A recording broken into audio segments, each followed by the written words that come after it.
ururka horumarinta deegaanka ee Sedfo ay ku midoobeen dhalinyaro reer Togdheer ah isla markaana ku shaqeeyay mutadawacnimo ah ayaa maanta gaarsiiyay isla mar ahaantaana dhir ku beeray masaajidada iyo sidoo kale saldhigyada xaafadda Cabdiqaadir Koosaare magaalada Burco dhirtani uu gaarsiiyay ururka Sedfo ayaa waxa soo dhaweeyay dadweynaha ku dhaqan xaafadaasi ugu horeyntiiba gudoomiyaha ururka horumarinta deegaanka ee Sedfo Jamaal Khadar Cangal iyo qaar kamid ah madaxda ururkaasi ayaa sharaxaad ka bixiyay dhirtaasi waxaana kamid ah hadaladoodii sida tan waxaan maanta ka beernay xaafaddan Cabdiqaadir Koosaare masaajidada iyo saldhigga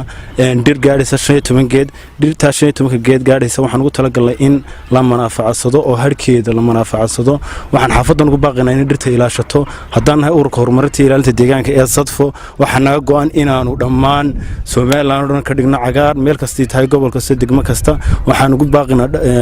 shacbiga reer Soomaaliland inay na garab istaagaan dhirayntaas iyo horumarinta deegaankan wadno aad iyo aad baa mahadsantihiin shacabka intiina garab istaagtay intiina kalena waxaan rajaynaynaa nala shaqeyn doontaan aanu keenay xaafaddan dhir gaaraysa 15 geed oo aan ku beeray saldhigyada masaajidada xaafado kamida xaafadaha marka waxaan ugu baaqaynaa xaafadda in dhirta ilaashato oo ay manfaacsato annagoo keeni doona dhir kala badan kuna soo noqon doona xaafadda hadii la ay ka dhigo waxaan ugu baaqayaa guddiga in dhirta ka warhayaan oo waraabsadaan iyaga ay anfacaysa dhamaantiinba haddaan dhulku dayr lahayn amaba wax tahaaro oo indhaha deymadooda iyo u roonaf gudoogsigaba waxaynu naqaan dumaayo waliba lama degaan dhulkeeni daaqa iyo nimcadu ku daboolanayd waxa dam ka siiyay oo ka sii dhigay degal banaan nimaan dal shisheeye iyo ka soo degin meel kale oo hungurigu u daloolo oo wuxuu budoolaya sidoo diinareeyo oo helila dollar dalkiisa meegayo iimaankaba wadalac deegaan ahaan dhulkeenu maanta xaaluf baan baa runtii saameyn weyn ku yeeshay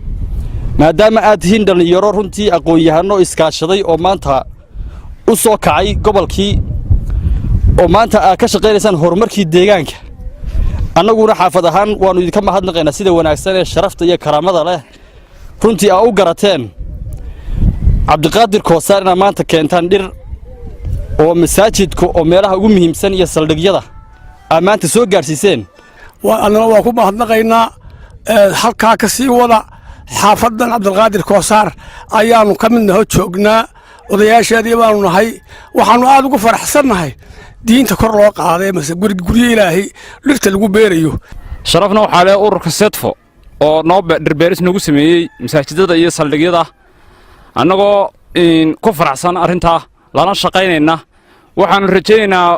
waa markii koowaad ee marka labaad iyo marka saddexaad iyo marka afraad bay nagu soo noqdaan Cabdiraxmaan Ciise telefishinka caalamiga Soomaali Cable gudaha magaalada Burco.